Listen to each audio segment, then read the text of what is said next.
మన ప్రభువును లోక రక్షకుడైన యేసుక్రీస్తు వారి మహాపరిశుద్ధ నామమునకు మహిమ కలుగునుగాక. మీ అందరికీ రక్షకుడైన యేసుక్రీస్తు వారి సుమధుర నామమున శుభములు, దేవుని ఆశీర్వాదములు. దేవునికి మహా గొప్ప కృపలో మనమందరము ఈ దుర్దినములలో కూడా క్షేమముగా సురక్షితంగా దేవునితో సహవాసం చేయగలిగిన ఇటువంటి శ్రేష్టమైన భాగ్యాన్ని ఇచ్చినందుకు నేను దేవునికి లెక్కించలేని వందనాలు తెలియజేస్తున్నాను. దేవుడు మన యందు ఉన్నాడు, ఆయన సింహాసనం మీద ఆసీనుడై ఉన్నాడు. తప్పకుండా మన కొరకు ఆయన అద్భుతాలు జరిగిస్తారు. ప్రభు మీద ఇంకను నిరీక్షణ ఉంచండి. ఈ అరణ్య యాత్రలో దేవుని మీద ఆనుకొనండి, గమ్యమునకు చేర్చువాడు ఆయనే. రండి, మన పరిశుద్ధ లేఖనములో నుండి మన యొక్క పాఠములను నేర్చుకుందాం.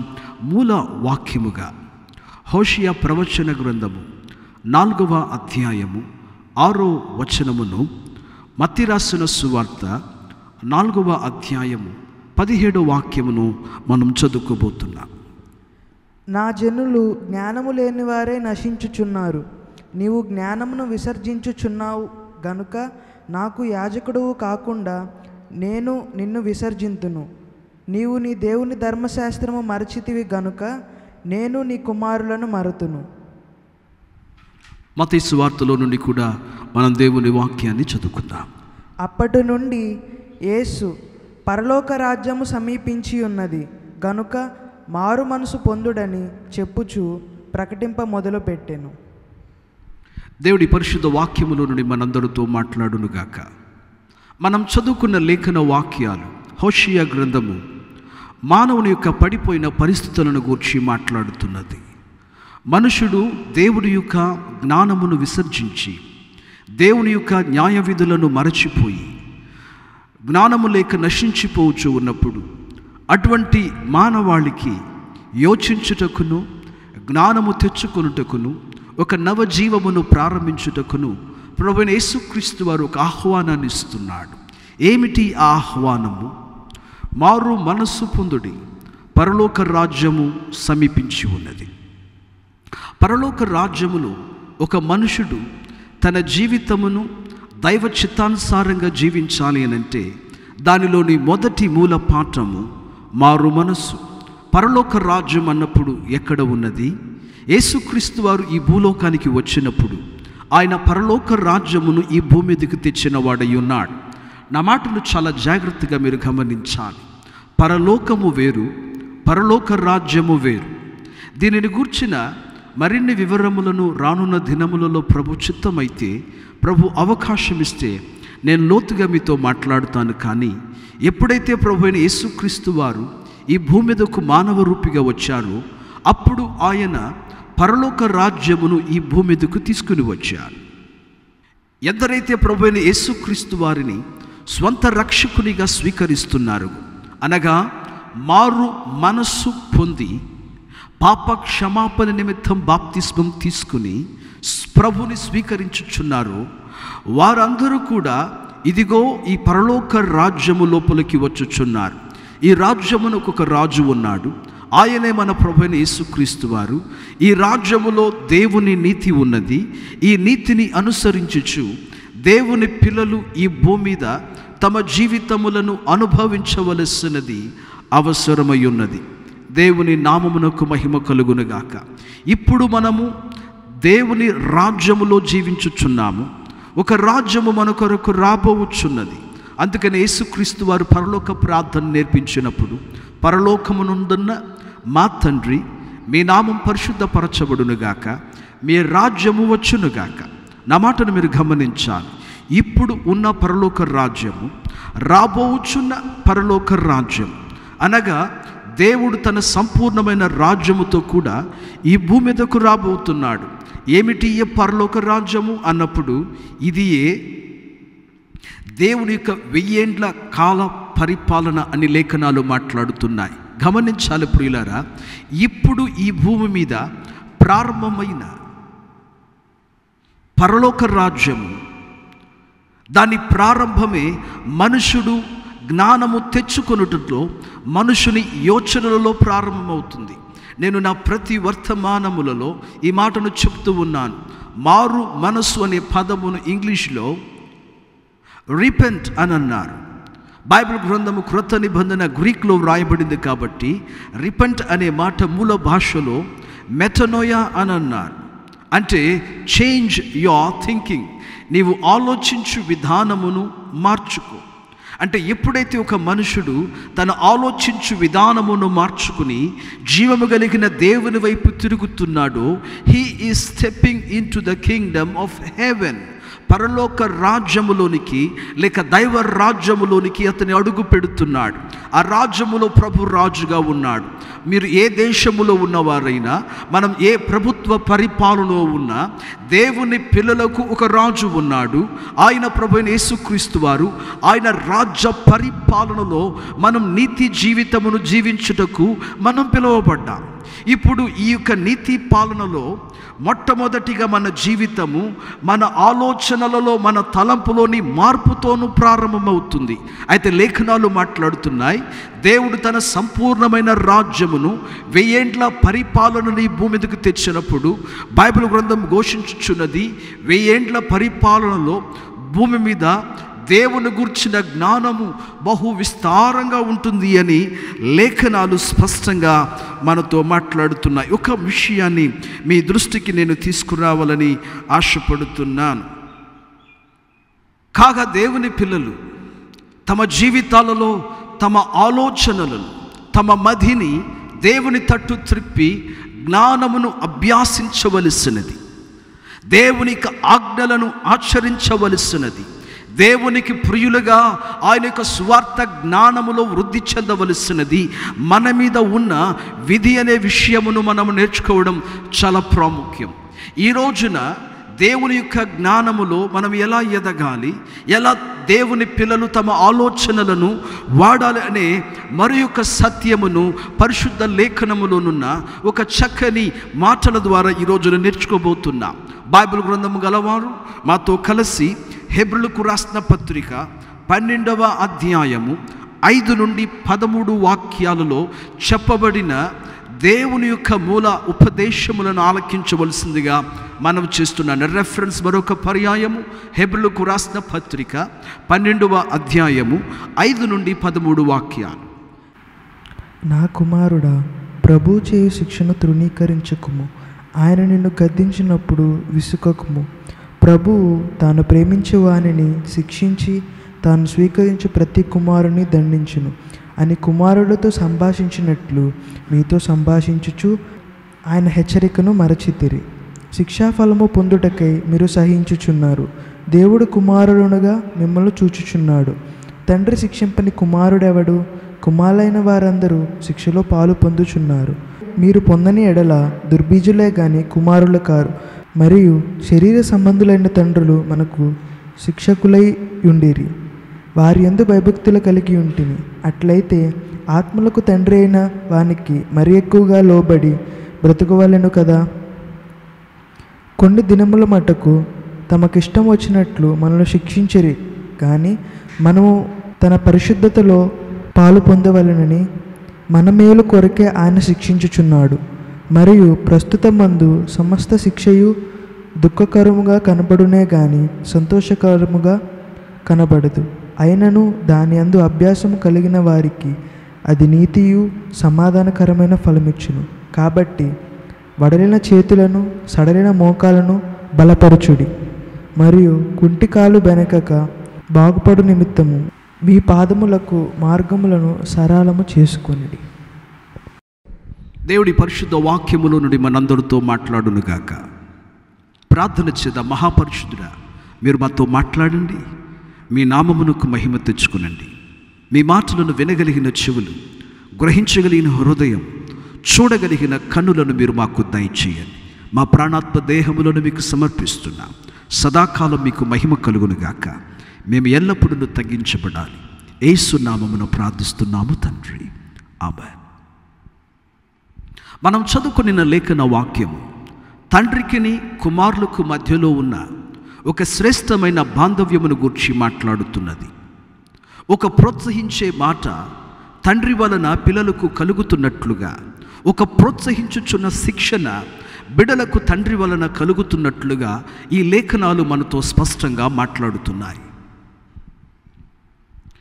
ఏ తండ్రి అయితే తన కుమారుని ప్రేమిస్తారో, ప్రేమించుచున్న కుమారుని తండ్రి శిక్షిస్తాడు, అనగా క్రమపరుస్తాడు.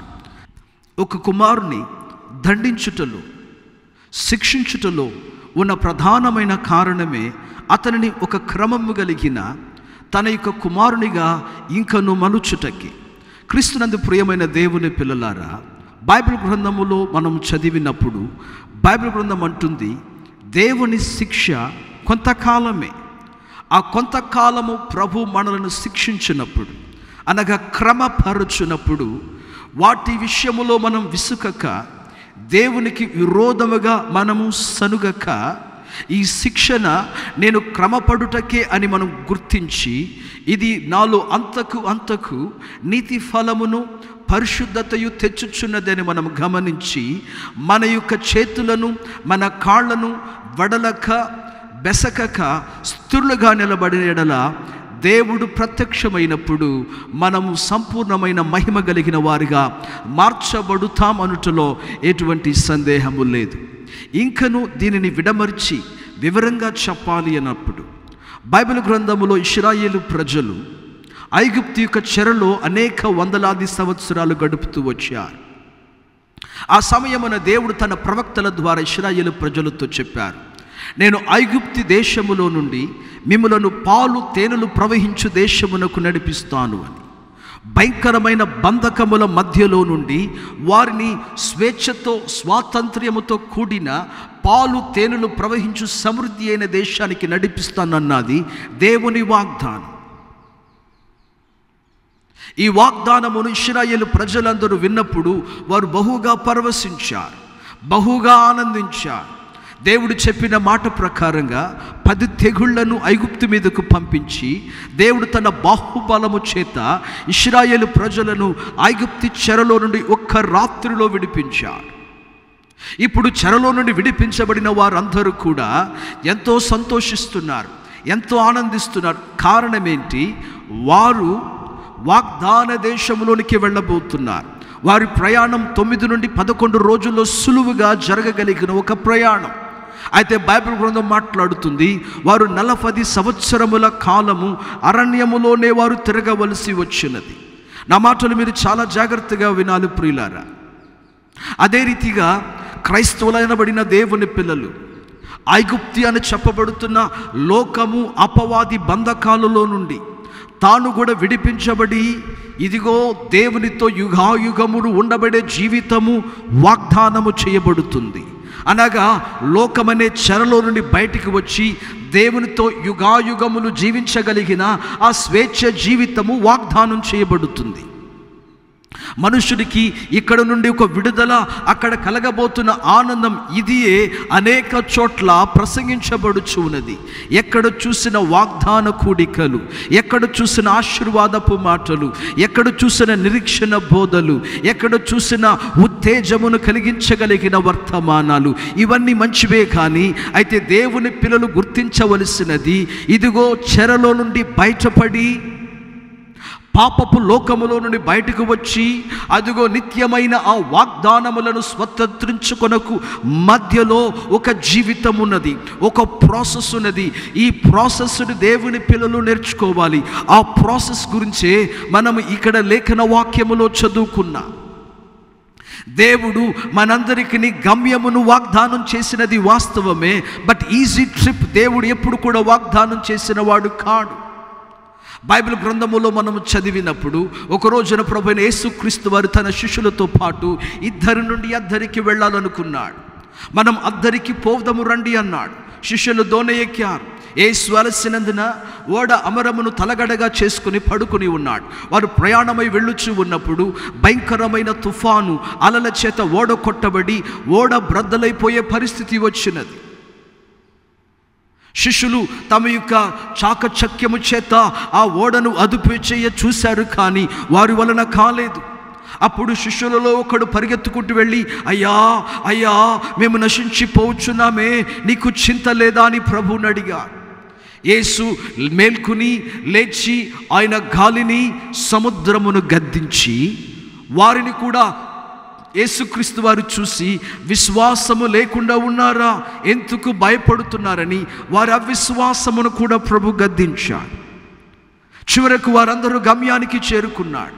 అంటే ఈ లేఖన వాక్యం మనతో మాట్లాడుతున్న విషయం ఏమిటి? దేవుడు అద్దరికి వెళతామని వాగ్దానము చేశాడు, కానీ మధ్యలో ప్రయాణములో ఇబ్బందులు ఉండవని చెప్పి ఉండలేదు. అదే రీతిగా క్రైస్తవ జనాంగము లోకములో నుండి, పాపములో నుండి బయటపడిన తరువాత ఇదిగో పరలోకమును చేరక మునుపుగా యుగాయుగములు దేవునితో ఆ నూతన యెరూషలేములో మనుషుడు వాసము చేయక మునుపుగా he has to go through a process.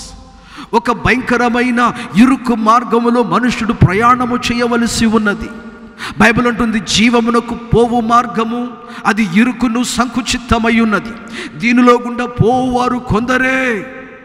అందరు ఈ మార్గములో ప్రయాణము చేయలేరు, కొందరు మాత్రమే. ఎందుకు ఇరుకు? దీనిలో దేవుని క్రమశిక్షణ ఉన్నది. దేవునికి చాస్టైజ్మెంట్, దేవుడు ఒక మనిషిని సరిదిద్దగలిగిన, మనలను దిద్దగలిగిన ప్రేమపూరితమైన దెబ్బలు దీనిలో ఉన్నవి. ఎందుకని? నా మాట మీరు చాలా జాగ్రత్తగా గమనించాలి. పసిపిల్లలను ఎవరు తరచుగా కొట్టరు. చిన్న పిల్లలను ఒకవేళ తరచుగా కొడితే వారు మనుషులు కాదు కదా, వారు దెయ్యాలు అని అంటాం. అయితే ఎదిగిన పిల్లలు ఎదిగే కొలది పిల్లలను క్రమశిక్షణలో పెంచుటకు తల్లిదండ్రులు ఆయా సందర్భాలలో బెత్తాలు వాడుతూ ఉంటారు, గద్దిస్తూ ఉంటారు. ఎందుకని? వారి మీద ద్వేషమును బట్టియా, లేకుంటే వారంటే ఇష్టము లేదు కాబట్టా, లేకుంటే వారు పాడైపోవాలన్న కాదు. వారి మీద ఉన్న ప్రేమను బట్టి నా పిల్లలు పాడైపోకూడదు, నా పిల్లలు శ్రేష్ఠులుగా ఉండాలని ఆయా సందర్భాలలో తల్లిదండ్రులు తమ పిల్లలను గద్దిస్తారు. అవసరం వచ్చినప్పుడు చిన్న చురకలు వేస్తూ ఉంటారు. ఇవి ఏవి కూడా మనలను పాడు చేయాలని కాదు కదా, మనలను ఒక మంచి స్థితిలో పెంచాలి అనే విషయాన్ని మనం గుర్తించాలి. కాబట్టి ఈ యొక్క ఐగుప్తులో నుండి బయటపడిన ఈ జీవితమునకును వాగ్దానమునకు మధ్యలో ఒక అరణ్య జీవితం ఉన్నది. ఈ అరణ్య జీవితములో దేవుడు ఆయనను నమ్ముకున్న ఆయన పిల్లలకు అనేక విధములైన పరీక్షలను నియమించిన వాడై ఉన్నాడు. మన విశ్వాసమును దేవుడు పరీక్షించువాడై ఉన్నాడు.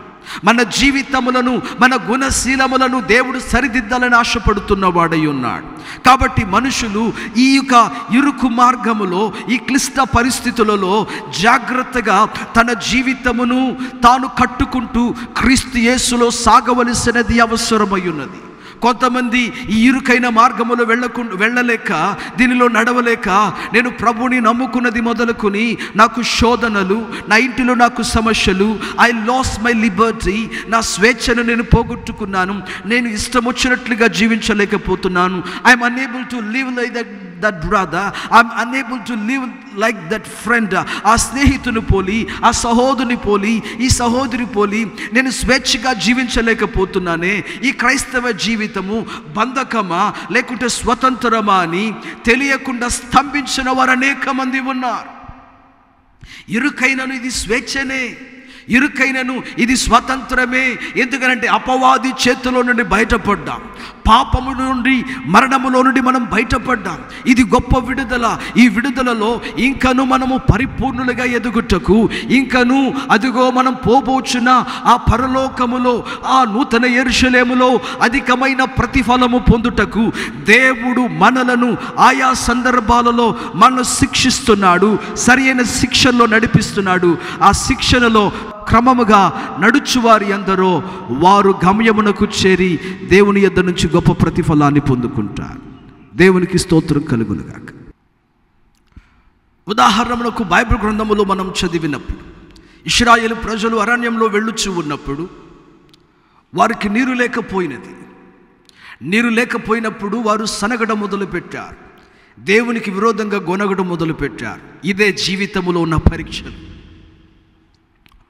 వారు త్రాగడానికి నీరు లేదు, అరణ్యములో నిస్సహాయకులుగా మిగిలిపోయారు.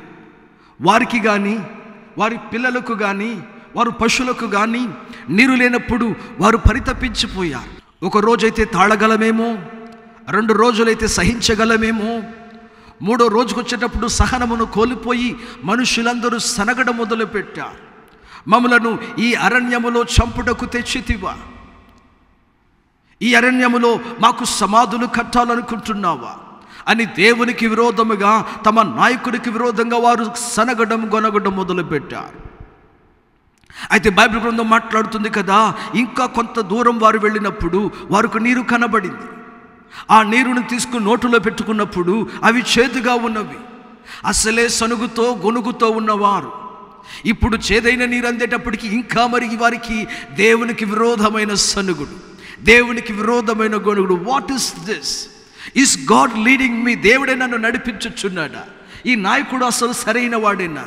Do you know the GPS? నీకు సరిగా రోడ్డు తెలుసా లేదా? ఎందుకు మమ్మల్ని ఇంత ఇబ్బంది పెడుతున్నావు? మమ్మల్ని చంపాలనుకుంటున్నావా అని మోషేకి విరోధముగా వారు గొనగడం సనగడం మొదలుపెట్టారు. అయితే బైబిల్ గ్రంథం మాట్లాడుతుంది, దేవుడు మోషేకు ఒక మాట చెప్పాడు. ఒక కొమ్మను నరికి ఆ కొమ్మను తీసుకువెళ్ళి ఆ నీరులో వెయ్యి, ఆ నీరు మారుతుంది అని. దేవుని మాటకు విధేయుడై మోషే కొమ్మను నరికి తీసుకువెళ్ళి ఆ నీరులో వేసిన వెంటనే ఆ నీరు మధురంగా మారిపోయింది. నా మాట చాలా జాగ్రత్తగా గమనించాలి.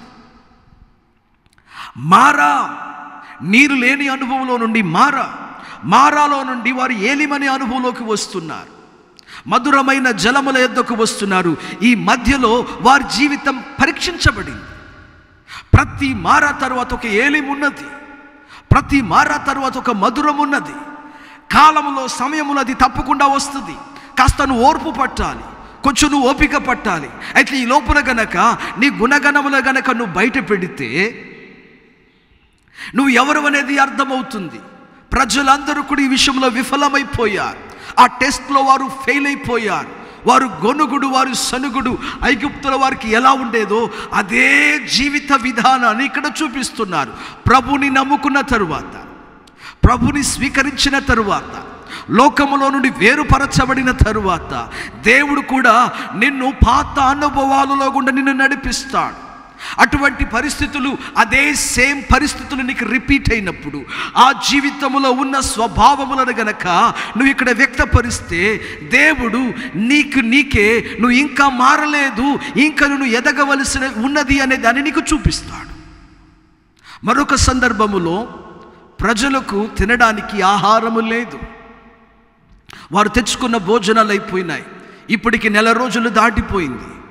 ప్రజలందరూ భోజనము తెచ్చుకున్న భోజనం అయిపోయిన తర్వాత సనుగుతున్నారు, గొనుగుతున్నారు, మోషేకి విరోధంగా మాట్లాడుతున్నారు.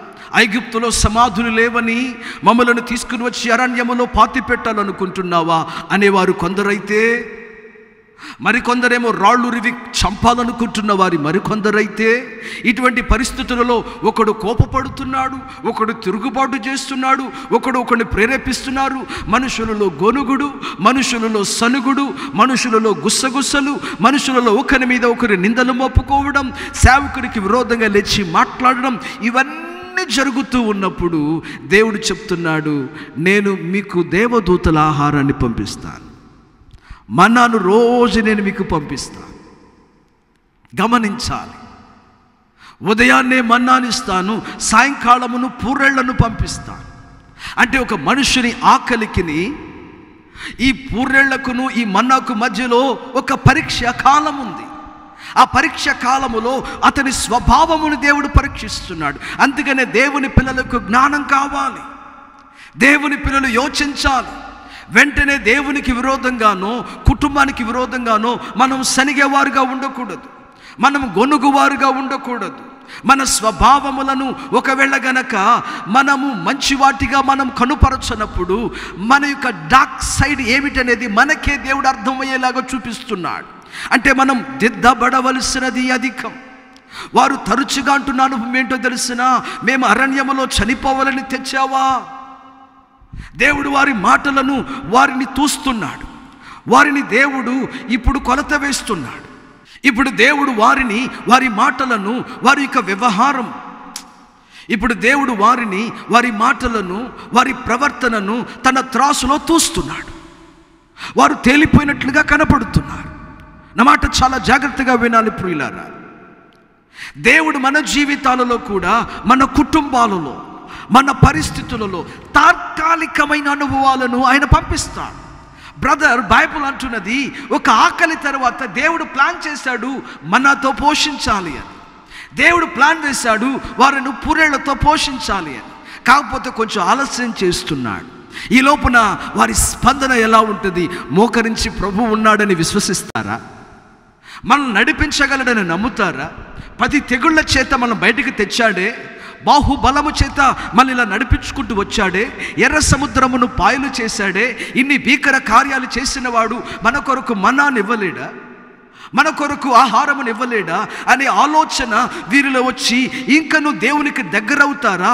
లేకపోతే వారి హృదయాలలో ఉన్న కాఠిన్యమును, వారి హృదయాలలో ఉన్న శరీర స్వభావ ఐగుప్తు తత్వములను బయట పెడతారా అని దేవుడు చూస్తున్నాడు, పరీక్షిస్తున్నాడు. చాలా జాగ్రత్తగా దేవుని మాటలను మనం వినాలి. వీరు తమ పరిస్థితులలో ఏమని ఆలోచన చేస్తున్నారు? దేవుడు మారాలి, దేవుడు మారాలి. దేవుడు ఎదురు చూస్తున్నారు. అరే నేనెందుకు మారాలి? మారాల్సింది నువ్వు. మనం అనేక సందర్భాలలో దేవుణ్ణి మార్చడానికి ట్రై చేస్తాం, దేవుణ్ణి మార్చడానికి కన్విన్స్ చేస్తాం. అయితే దేవుడు మారుతాడని అనుకుంటున్నాం, అయితే దేవుడు మారడు. ఆయన మనస్సులో పశ్చాత్తాపపడువాడు కాడు. అయ్యో ఇలా చేసేసేనే అని మరలేవాడు కాడు. He is clear in his ideas. He is clear in his paths. అందుకనే బైబిల్ గ్రంథం అంటుంది, మీ తలంపుల వంటివి కావు నా తలంపులు, మీ త్రోవల వంటివి కావు నా త్రోవలు. దేవుడు మారుతాడు, దేవుడు ఎందుకు ఇలా ఉన్నాడు, దేవుడు మారితే బాగుండు కదా అని వీరు అనుకుంటున్నారు. అయితే ప్రభు అనుకుంటున్నాడు, నేను కాదు నువ్వు మారాల్సింది. నా జనులు జ్ఞానము లేక నశించిపోవచ్చున్నారు. దేవుడు నీ క్యారెక్టర్ ట్రాన్స్ఫర్మేషన్ ఎదురు చూస్తున్నాడు. నీ స్వభావములో ఒక రూపాంతరమును ఆయన ఎదురు చూచుచున్నాడు. అందుకనే మన జీవితాలలో దేవుడు ఈ అరణ్య యాత్రలో, ఈ ఇరుకు మార్గములో అనేకమైన పరిస్థితులను, ప్రజలను అనుమతించి he is just checking on us. అంటే మన హృదయం ఎలా ఉందో ఆయన కనుగొనాలని కాదు, ఆయనకి మన హృదయం స్పష్టంగా తెలుసు. మన హృదయములో ఎటువంటి అభివృద్ధి ఉందో మనకే చూపించాలి అని ఆ పరిస్థితుల గుండా నడిపిస్తున్నాడు. హృదయం కొన్ని సందర్భాలలో మనల్ని మోసం చేస్తుంది. ఇప్పుడు ఈ మధ్యలో స్టీవ్ నువ్వు పర్వాలేదు కదా, హే మ్యాట్ ఈ మధ్యలో నువ్వు బాగానే ఉన్నావు, మత్తయ్య నువ్వు బాగున్నావు కదా, హే లూక్ ఈ మధ్యలో నువ్వు మంచిగా దేవుల్లో ఉంటున్నావు కదా అన్నప్పుడే, ఈ మధ్యలో కొంచెం మార్పు వచ్చింది కదా అన్నప్పుడే దేవుడు పరిస్థితులను జీవితములు అనుమతించి హృదయము అన్నిటికంటే మోసకరమైనది, ఘోరమైన వ్యాధి కలిగినది, హృదయం మనకు అబద్ధములు చెప్పునది అనే దానిని దేవుడు స్పష్టపరచడానికి, చూసావా ఇంకా నువ్వు మారలేదు అనే దానిని దేవుడు మనకి ఎత్తి చూపించి ఇంకను నీ లోపల మార్పులు రావలసి ఉన్నది అని దేవుడు మనలను సత్మార్గములో నడిపించువాడై ఉన్నాడు. దేవునికి మహిమ కలుగును గాక. యోబు ఎంతో ఆశీర్వదించబడినవాడు, ఎంతో దీవించబడినవాడు. ఒక రోజున సమస్తమును పోగొట్టుకున్నాడు. ఒక డిసాస్ట్రస్ అయిన, ఒక డిస్టార్టెడ్ అయిన ఒక జీవితములో ఉన్నాడు. అన్నీ పోగొట్టుకుని నిస్సహాయకుడిగా, ఏకాంగిగా మిగిలిపోయినప్పుడు, ఎటువైపు నుండి అతనికి ఆదరణ లేనప్పుడు ఆ పరిస్థితిలో నుండి అతడి జీవితం పరీక్షించబడింది. ఏంటి అతనికి వచ్చిన పరీక్ష? అతడు యథార్థంగా ఉంటాడా లేదా? Will he live still an upright life? ఇంకను అతడు యథార్థవంతుడిగా, యోగ్యుడిగా, నమ్మకస్తుడిగా జీవిస్తాడు. ఇది ఎవరికి తెలియదు? ఈ పరీక్షని యోబుకు తెలియదు, యోబు కుటుంబానికి తెలియదు, సమాజంలో ఉన్న వారికి తెలియదు. అయితే దేవునికి, అపవాదికి తెలుసు. అపవాది ఇప్పుడు ఇతనిని తన యథార్థతలోని తప్పిపోవడానికి భార్యను వాడుతున్నాడు, స్నేహితులను వాడుతున్నాడు, అతని శరీరంలో ఉన్న వ్యాధులను వాడుతున్నాడు. దేవునికి విరోధంగా అతడు మాట్లాడతాడేమో అతడు రేపుతున్నాడు. అయితే దేవునికి మహిమ కలుగును గాక. తనకు ఒక శ్రేష్టమైన 2 పాండ్ల ఆశీర్వాదకరమైన జీవితం ఉంది అని కూడా యోబుకు తెలియదు. కానీ తన యథార్థతలో మాత్రం అతడు నమ్మకంగా నిలబడ్డాడు. అందుకనే అతడు తన జీవితంలో ఎక్కువ అధికమైన ఆశీర్వాదములకు పాత్రుడిగా మార్చబడ్డాడు. ఈరోజున దేవుని మాటలు వింటున్న వారులారా, వాక్యమును చాలా జాగ్రత్తగా మనం గమనించాలి. ఒక పరీక్ష, అయితే పరీక్షలో అతడు నమ్మకస్తుడిగా నిలబడ్డాడు, అందుకనే గొప్పవానిగా అతడు హెచ్చింపబడ్డాడు. స్నేహితుల కొరకు అతడు దేవునికి బలులు చెల్లించవలసిన పరిస్థితి ఏర్పడింది. అయితే ఇశ్రాయేలు ప్రజలు వారందరూ తిరుగుబాటు చేసిన వారందరూ అరణ్యములోనే పడి చనిపోయారని లేఖనాలు మాట్లాడుతున్నాయి. వారు సంతతి వారు తప్ప ఐగుప్తులో నుండి బయటికి వచ్చిన ఒకే ఒక ఇద్దరు మాత్రమే వాగ్దానములోనికి ప్రవేశించగలిగారని లేఖనాలు మాట్లాడుతున్నాయి. కాబట్టి రేపు నీ జీవితము, నీ వాగ్దానములు ఎలా ఉండబోతుంది అన్నది నీ పరీక్షల జీవితములోనే నిర్ణయించబడుతుంది. రేపు నీ ఫ్యూచర్ ఎలా ఉండబోతుంది అనేది నీ పరీక్షల కాలములోనే నిర్ణయించబడుతుంది. అనుక్షణము నీ క్యారెక్టర్కి, అనుక్షణము నీ యొక్క ప్రవర్తనకు, అనుక్షణం నీ జీవితమునకు పరీక్షలు ఉంటూనే ఉన్నాయి, శోధనలు ఉంటూనే ఉన్నాయి.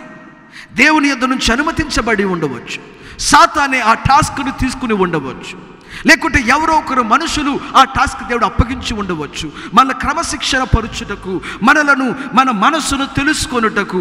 ఆ సందర్భాలలో మనం యథార్థముగా, యోగ్యముగా నడుచుకొని ఎడల యోబు వలె మనము కూడా 2 వంతుల దీవెనలలోనికి ప్రవేశించగలుగుతాము. అబ్రహామునకు ఒక పరీక్ష, నీకు ఒక ఏకైక కుమారుడిని కనబడుతున్న మోరియా పర్వతములలో ఒక దాని మీద బలిగా ఇవ్వాలి అని దేవుని మాటకు లోబడ్డాడు. కుమారుని తీసుకుని వచ్చాడు. భయపడిపోతున్నాడు. లేక పుట్టినవాడు ఎంతో ప్రేమను పెంచుకున్నాడు. ఇతడే వారసుడని ఎంతో ప్రేమగా పెంచుకుని నడిపిస్తున్నప్పుడు దేవుడు అతని జీవితంలో ప్రయారిటీ విషయంలో ఎవరికి ఇతడు మొదటి ప్రాధాన్యత ఇస్తున్నాడు? నాకు ఇస్తాడా, లేకుంటే తను ప్రేమించుచున్న తన కుమారునికి ఇస్తాడా అని ఒక పరీక్ష. కుమారుడు కావాలని కుమారుని హత్తుకుని దేవుని విడిచిపెడతాడా? ఆదాము వలె హవ్వ వలె, హవ్వ దొరికిన తరువాత ఆదాము హవ్వ ఇద్దరు కలిసి దేవుని విడిచిపెట్టినట్లుగా హవ్వకు ఆదాము, ఆదామునకు హవ్వ ఒకరికొకరు దొరికేటప్పటికి మైమరిచి దేవుని మరిచిపోయారు వారు. అలాగనే అబ్రహాము కూడా మరిచిపోతాడేమో దేవుడు ప్రశ్నిస్తే, పరీక్షిస్తే అబ్రహాము ఆ పరీక్షలో ఓడిపోకుండా నిలబడగలిగాడు. ప్రియమైన దేవుని పిల్లలారా, మన జీవితాలలో అనుదినము, అనుక్షణము నీకు పరీక్షలు ఉన్నవి. ఈ పరీక్షలలో నువ్వు వ్యవహరించుచున్న నీ ప్రవర్తనను బట్టే రేపు నీ భవిష్యత్తు, నీ నిత్యత్వం కూడా నిర్ణయించబడుతుందని నీకు తెలుసునా? దేవుడు అబ్రహాము యథార్థతను చూసినప్పుడు అబ్రహాము నిశ్చయంగానే ఆకాశంలో ఉన్న నక్షత్రములను పోలి, భూమి మీద ఉన్న ఇసుక రేణులు పోలి, భూమి మీద ఉన్న ధూళిని పోలి దీవించేశాడంటే నమ్మండి ప్రియులారా. నీ పరీక్షలలో నువ్వు నిలబడుతున్న దాన్ని బట్టే నీ యొక్క ప్రమోషన్ ముడిపడి ఉన్నది. ఆలోచన చేయాలి. కాబట్టి దీనిని గురించి నువ్వు యోచించాలి. ఎందుకు నువ్వు శోధించబడుతున్నావు? ఎందుకు నువ్వు పరీక్షించబడుతున్నావు? ఎందుకు నువ్వు పుటం వేయబడుతున్నావు?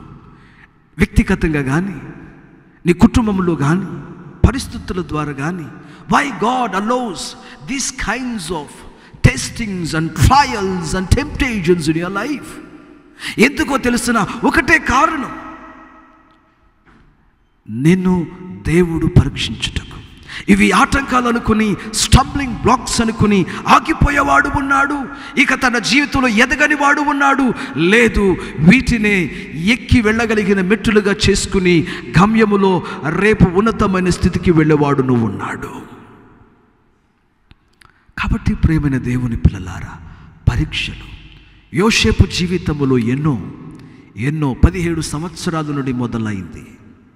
17 సంవత్సరాల నుండి అతడు వెళుతున్నాడు. ఇంచుమించు 13 సంవత్సరాలు అతడు శిక్షించబడ్డాడు. 13 సంవత్సరాలు టెస్ట్ చేయబడ్డాడు. ప్రతి టెస్ట్లో కూడా అతడు నిలబడుతూ దేవుని ఎదుట నమ్మకంగా ఉన్నాడు. దేవుడు అందుకనే అన్య జనుల మధ్యలో కూడా ఈ దాసుడిని, ఈ బానిసను ఉన్నతమైన ఒక వ్యక్తిగా దేవుడు హెచ్చించగలిగాడు. లెట్ మై పీపుల్ థింక్, నా జనులు యోచించుదరగాక. ఈ రోజున నీ జీవితాలలో కలుగుతున్న చిన్న చిన్న శిక్షణలు రేపు నీ ప్రమోషన్కు, రేపు నిన్ను ఉన్నతమైన స్థితిలోకి తీసుకురావడానికి, నిత్యత్వములో కూడా నిన్ను అధికమైన మహిమ కలిగిన వానిగా చేయడానికి ఇవన్నీ ఒక అనుభవాలనే విషయాన్ని నేర్చుకోవాలి. నేను చివరిగా చెప్పిన మాట మర్చిపోదు. నిత్యత్వములో కూడా, నూతన యెరూషలేములో కూడా అధికమైన మహిమ కలిగిన జీవితము కలిగిన వాడుగా ఉండడానికి ఈ లోకములో ఉన్న ఈ అల్పకాలమైన శ్రమలు, ఏమన్నాడు పౌలు భక్తుడు, మనం పొందబోవు మహిమ ఎదుట ఈ అల్పకాల శ్రమలు ఎనదగినవి కావు అని అంటాడు.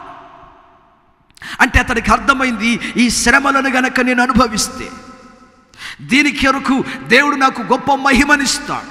ఆ మహిమను చూచుచు, ఆ గొప్ప ప్రమోషన్ చూస్తూ వీటిని ఎంత మాత్రం లక్ష్య పెట్టలేదు.